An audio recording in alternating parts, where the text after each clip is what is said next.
Oke guys, selamat datang di channel gue. Kenalin gue Octavio, dan di channel ini gue ngebahas berbagai kasus yang penuh misteri, tragis, dan tentu saja menarik untuk dibahas. Sebelumnya gue mohon maaf apabila kualitas video ini masih belum cukup baik, dan gue minta support kepada teman-teman semua agar channel ini dapat terus berkembang. Kehadiran seorang anak merupakan impian setiap pasangan keluarga dan merupakan karunia dari Tuhan yang Maha Kuasa. Banyak di luar sana keluarga yang belum atau tidak sama sekali dikaruniai seorang anak. Dan bahkan banyak juga di luar sana keluarga yang akhirnya mengadopsi seorang anak semata untuk memenuhi naluri batin sebagai orang tua. Namun dalam prosesnya, mendidik anak tentu tidaklah mudah. Dan tidak jarang para orang tua terkadang melakukan teguran lisan maupun fisik seperti menjewer atau mencubit dalam mendidik anaknya. Yang semata-mata untuk membentuk sifat disiplin. Dan gue yakin teman-teman semua pernah mengalami hal ini ya. Hal ini cukup sering terjadi di mana hal tersebut merupakan bagian dalam proses mendidik seorang anak. Dan khususnya anak-anak 90-an pasti sudah mengerti. Tapi apa jadinya jika ada orang tua angkat yang sedari awal berkomitmen untuk menyayangi dan mencintai anak adopsinya, malah menyakiti hingga membunuh anak adopsinya? Hal menyedihkan ini terjadi pada anak perempuan berusia 8 tahun, tepatnya terjadi pada tanggal 16 Mei 2015 di Denpasar, Bali. Seorang anak perempuan dilaporkan hilang dan membuat heboh semua media pada saat itu. Kemudian ini menimbulkan berbagai kontroversi. Dan belakangan diketahui bahwa anak perempuan ini ditemukan tidak bernyawa, terkubur di bawah kandang ayam di halaman belakang rumahnya dengan keadaan sedang memeluk boneka kesayangannya. Untuk kasus lengkapnya langsung aja kita bahas. Pada tanggal 19 Mei 2007, seorang bayi perempuan cantik terlahir dari pasangan Hamidah dan Ahmad Rosyidi di sebuah klinik di daerah Canggu, tepatnya di Bali. Namun nasib malang sedang menimpa keluarga ini pada saat itu, di mana pasangan ini terhimpit beban ekonomi sehingga tidak mampu membayar biaya persalinan. Dalam kesulitan tersebut, seorang memperkenalkan Hamidah yang merupakan orang tua kandung bayi tersebut dengan seorang wanita bernama Margaret Christina Megawe. Margaret beserta suaminya Douglas Scarborough menawarkan bantuan melunasi biaya persalinan dan juga bermaksud untuk mengadopsi bayi tersebut. Hamidah dan Ahmad Rosyidi yang pada saat itu sedang terpuruk, tidak punya pilihan, dan akhirnya merelakan bayi mereka diadopsi dan diberikan uang sebesar 1,8 juta dengan rincian 800.000 untuk biaya persalinan, sedangkan 1 juta untuk biaya perawatan Hamidah. Tentunya dengan harapan anak ini bisa mendapatkan kehidupan yang layak dan lebih baik ya. Namun yang tidak terpikirkan, hal ini adalah awal mula petaka yang akan selalu menjadi penyesalan bagi pasangan Hamidah dan Ahmad Rosyidi. Tepat 3 hari setelah lahirnya bayi cantik tersebut, Margaret membawa bayi cantik ini dan tidak pernah bertemu lagi dengan orang tua kandungnya. Bahkan orang tua kandungnya belum sempat memberikan nama. Akhirnya Margaret memberikan nama Angeline kepada bayi cantik ini. Dan dalam proses adopsi, Douglas yang merupakan suami Margaret ternyata tidak ikut campur, sehingga pihak yang tercantum dalam surat perjanjian pengadopsian tersebut hanya Margaret saja. Dalam akta perjanjian yang dibuat notaris, sebenarnya telah ada klausul atau poin yang menyatakan bahwa Margaret sebagai ibu angkat harus menyayangi Angeline sebagaimana anak kandungnya sendiri. Dan bahkan Margaret menjadikan Angeline sebagai ahli waris keluarganya. Selain itu, mereka juga menyepakati agar kedua orang tua kandung Angeline tidak menemui Angeline hingga berusia 18 tahun. Namun belakangan diketahui akta perjanjian ini belum disahkan di pengadilan dan hanya sepihak saja. Sedari bayi, Angeline mendapatkan kasih sayang dan perhatian seperti anak kandung Margaret lainnya. Ia memiliki 2 kakak angkat, yaitu Yvonne Caroline Megawe dan Christina Telly Megawe. Bahkan ayah angkat Angeline, Douglas Scarborough, sangat menyayangi anak angkatnya tersebut. Tentu saja dengan perhatian dan kasih sayang, Angeline tumbuh sebagai anak yang ceria dan pintar. Bahkan Angeline berkomunikasi dengan keluarganya menggunakan bahasa Inggris. Kemudian pada tanggal 17 September 2008, ayah angkat Angeline, Douglas Scarborough, meninggal dunia dan menyisakan duka bagi keluarga Margaret, terutama bagi Margaret sendiri yang sangat terpukul atas kematian suaminya. Kesedihan inilah yang menyebabkan Margaret mulai melakukan kekerasan kepada Angeline di masa pertumbuhannya. Dalam pengasuhan Margaret sebagai orang tua tunggal, pada tahun-tahun terakhirnya diduga Angeline mengalami banyak kekerasan, baik secara fisik maupun mental. Diketahui bahwa ibu angkatnya tersebut menjadi orang yang temperamental, dan dari foto-foto yang ada serta kesaksian dari guru di sekolahnya, tampak bahwa pada tahun terakhir kehidupannya, Angeline mengalami penurunan berat badan yang signifikan. Angeline juga tinggal di rumah yang tidak layak huni karena dikelilingi oleh kandang ayam dan berbau tidak sedap, walaupun mereka adalah keluarga yang berkecukupan. Setiap hari, Angeline diberi tugas untuk mencuci baju, mengepel lantai, serta memberi makan hewan peliharaan Marguerite yang berupa anjing, kucing, dan kemudian ayam yang berjumlah 50 ekor. Suatu pekerjaan yang tidak seharusnya dikerjakan oleh anak berusia 8 tahun. Dan bila Angeline lupa melakukan tugasnya ini, maka ia akan mendapatkan hukuman berupa perlakuan kasar dari ibu angkatnya ini. Akibat tugas tersebut, ia sering datang ke sekolah dalam keadaan baju yang lusuh, serta badan dan rambut yang bau. Bahkan ia pernah dilaporkan oleh teman-teman sekelas kepada guru kelasnya karena bau. Dan ketika dicek oleh gurunya, ternyata saat itu di rambut Angeline banyak gumpalan kotoran ayam sehingga ia harus dimandikan dan dikeramasi oleh gurunya, yaitu Ibu Putu Sri Wijayanti. Di sekolahnya, SD 12 Sanur, Denpasar, khususnya setelah menginjak kelas 2 SD, Angeline mulai dikenal dengan sosok yang pendiam dan lusuh. Juga Angeline sering datang terlambat. Dia bersekolah pukul 12 WITA dan pulang jam 17 WITA. Dan sebelum berangkat ke sekolah, Angeline harus mempersiapkan bekal sekolahnya sendiri dan pergi ke sekolah dengan berjalan kaki sejauh kurang lebih 2 km. Mengetahui hal tersebut, gurunya yang baik hati, Ibu Putu Sri Wijayanti tadi, menjadi prihatin dengan keadaan si Angeline. Dan akhirnya sering mengantar jemput Angeline untuk bersekolah. Rutinitas pekerjaan yang tidak sewajarnya bagi seorang anak berusia 8 tahun mengakibatkan Angeline tampak kelelahan, tidak sehat, dan terganggu perkembangannya. Namun Angeline bersifat tertutup dan tidak mau bicara tentang penderitaan yang ia alami kepada gurunya. Setelah didesak oleh gurunya ini, akhirnya ia mengatakan kepada gurunya bahwa ia sering pusing di sekolah karena belum makan. Gila nggak tuh? Kemudian mengetahui hal ini, gurunya berinisiatif menanyakan kepada orang tua Angeline, yaitu Marguerite. Dan awalnya gurunya ini berpikir bahwa Angeline berasal dari keluarga yang tidak mampu. Namun belakangan diketahui bahwa Marguerite ini sangat berkecukupan. Dan mengenai hal ini, Marguerite membela diri bahwa Angeline memang tidak suka makan dan cuma mau minum susu saja. Padahal ketika diberi makan di sekolah oleh gurunya, Angeline ini bisa sampai menghabiskan 2 piring, saking laparnya. Akhirnya kepala sekolahnya, Iketut Ruta, sempat berniat untuk mengadopsi Angeline ini. Ia meminta wali kelas Angeline untuk menyampaikan niat baiknya ini ke orang tua Angeline. Namun Marguerite melarangnya dengan alasan Angeline mempunyai tanggung jawab berupa berbagai tugas dan kewajiban yang harus dilakukannya di rumah. Ia juga membantah sangkaan bahwa ia sebagai ibu angkat tidak mengasuh Angeline, apalagi sampai melakukan kekerasan.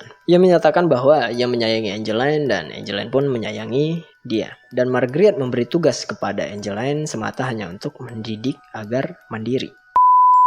Pada tanggal 16 Mei 2015, masyarakat Bali dihebohkan dengan munculnya sebuah halaman Facebook berjudul Finds Angeline Bali Missing Child.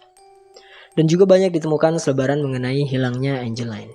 Halaman Facebook dan selebaran tersebut ternyata dibuat oleh 2 orang kakak angkat Angeline, yaitu Christine dan Yvonne. Menurut keterangan dari Yvonne, dikabarkan bahwa adiknya ini hilang saat mereka lagi bermain di depan rumah sekitar pukul 3 sore. Dan setelah tidak juga ditemukan sampai pukul 6, maka kemudian Yvonne melaporkannya ke polisi.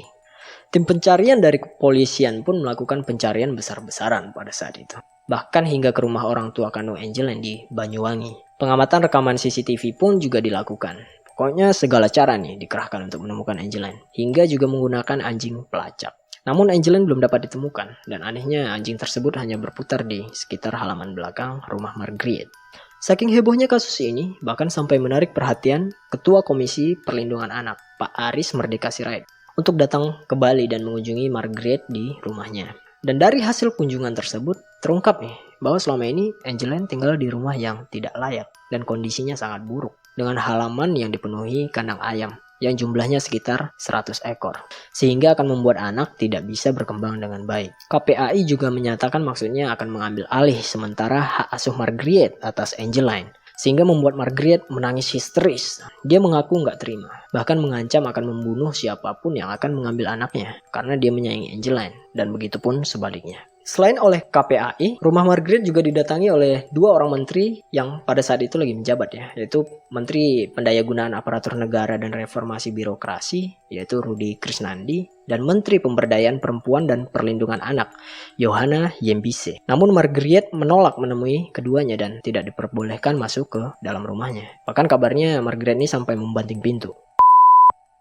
Hilangnya Angeline juga dibantu penanganannya oleh Pusat Pelayanan Terpadu Pemberdayaan Perempuan dan Anak. Mereka sudah memiliki kekhawatiran nih bahwa hilangnya Angeline bukan karena diculik atau melarikan diri, tapi justru dibunuh. Hal ini dinyatakan oleh pendamping hukumnya yaitu Siti Sapura tanpa mencurigai siapapun, termasuk Margriet. Hal tersebut didasari minimnya indikasi yang mereka temukan bahwa Angeline hilang di sekitar rumah atau diambil seseorang. Sehingga mereka menduga bahwa Angeline dihilangkan, dikubur, atau dibunuh. Apalagi saat polisi melakukan pemeriksaan, Margriet tidak kooperatif. Dan ada ruang di rumah Margriet yang tidak boleh dimasuki orang lain, kecuali orang terdekatnya. Ditambah lagi karena mantan pembantu Margriet, yaitu Auguste Hambamai, pernah mengatakan bahwa 1 hari sebelum dilaporkan hilang, hidung Angeline ini berdarah karena dipukul oleh Margriet. Pada hari Rabu 10 Juni 2015, berdasarkan kecurigaan-kecurigaan yang telah ditemukan, akhirnya polisi melakukan tindakan tegas dengan menggeledah rumah Margriet. Dan benar aja, Angeline ditemukan terkubur di halaman belakang rumahnya dengan keadaan sedang memeluk boneka kesayangannya. Angeline ditemukan sudah membusuk di bawah pohon pisang dan ditutupi sampah. Otopsi pun segera dilakukan ya. Dan dari hasil otopsi, diketahui Angeline sudah meninggal dan terkubur di sana selama 3 minggu. Dan di tubuhnya ditemukan luka-luka memar berupa memar di wajah, leher, serta anggota gerak atas dan bawah. Di punggung kanan Angeline ditemukan luka sundutan rokok. Dan selain itu ditemukan juga lilitan dari tali plastik sebanyak 4 lilitan di leher Angeline. Sebab kematiannya dipastikan karena kekerasan benda tumpul pada wajah dan kepala yang mengakibatkan pendarahan pada otak. Jasad Angeline kemudian dimakamkan di Dusun Wadung Pal, Desa Tulungrejo, Kecamatan Glenmore, Kabupaten Banyuwangi yang merupakan kampung halaman dari ibu kandungnya. Bayangin aja, itu semua dialami anak umur 8 tahun. Yang notabene-nya belum bisa berbuat banyak, apalagi membela diri. Bahkan anak ini juga nggak berani gitu cerita sama gurunya, juga sama teman-temannya. Setelah jenazah Angeline ditemukan, kepolisian langsung melakukan pemeriksaan terhadap 7 orang, yaitu Margriet, ibu angkatnya Angeline, kemudian Yvonne dan Christina yang merupakan kakak angkatnya, kemudian Auguste, pembantu dari Margriet, dan 2 orang tetangga, yaitu suami istri Rahmat Handono dan Susiani, dan juga petugas keamanan yang disewa khusus oleh Margriet setelah pemberitaan ini ramai, yaitu Dewa Ketut Raka. Dari hasil pemeriksaan awal tersebut, polisi menetapkan Auguste sebagai tersangka pembunuh Angeline yang mengakui telah membunuh dan memperkosa Angeline pada tanggal 16 Mei 2015 sekitar pukul 13.00 WITA, tepat pada hari hilangnya anak tersebut, dan kemudian menguburkan jasadnya di belakang rumah majikannya tersebut pada pukul 20 WITA. Dan pada tanggal 14 Juni 2015, kepolisian daerah Bali menetapkan ibu angkat Angeline yaitu Margriet Megawe sebagai tersangka dalam kasus dugaan penelantaran anak dan menempatkannya di tahanan Mapolda Bali. Pada tanggal 28 Juni 2015, Margriet barulah ditetapkan sebagai tersangka dalam kasus pembunuhan berdasarkan 3 alat bukti, yaitu pengakuan si Agus tadi, kemudian bukti-bukti forensik, dan hasil olah TKP. Dari bukti-bukti tersebut, Margriet diduga menjadi otak pembunuhan dan Agus hanya membantu menguburkan jasad Angeline. Dan pada tanggal 16 Juli 2015, Polresta Denpasar menggelar rekonstruksi pembunuhan Angeline di tempat kejadian perkara di Jalan Sedap Malam 26 Denpasar, dihadiri 2 tersangka, yaitu Auguste dan Margriet. Sidang perdana kasus pembunuhan Angeline ini digelar pada tanggal 22 Oktober 2015 dan pada sidang tersebut jaksa menyebutkan jika Margriet menyuruh Auguste untuk menguburkan jasad Angeline dengan iming-iming uang. Margriet pula yang menyuruh Agus untuk menyalakan rokok dan menyundutkannya ke tubuh Angeline. Dan hal tersebut sesuai dengan hasil visum RSUP Sanglah Denpasar, di mana dalam persidangan tersebut, jaksa mengungkapkan bahwa pada tanggal 16 Mei 2015, Margriet memukul Angeline berkali-kali pada bagian wajah dengan tangan kosong, hingga hidung dan telinga Angeline mengeluarkan darah. Pembunuhan Angeline kemudian direncanakan dengan maksud untuk menghilangkan jejak. Sementara dalam persidangan tersebut, Margaret menolak tuduhan jaksa yang menyatakan bahwa dirinya lah yang telah membunuh Angeline. Margaret menyatakan bahwa dirinya menyayangi Angeline sebagaimana layaknya anak. Dan atas kasus ini, jaksa penuntut umum menuntut Auguste dengan vonis 12 tahun penjara dan denda 1 miliar rupiah. Kemudian pada Selasa 2 Februari 2016, Auguste tidak didakwa sebagai pembunuh Angeline, tapi melakukan pembiaran yang menyebabkan meninggalnya Angeline. Sedangkan Margaret dituntut dengan penjara seumur hidup pada 29 Februari 2016. Hakim mengabulkan tuntutan jaksa dengan menjatuhkan vonis seumur hidup kepada Margaret dan vonis 10 tahun penjara kepada Auguste.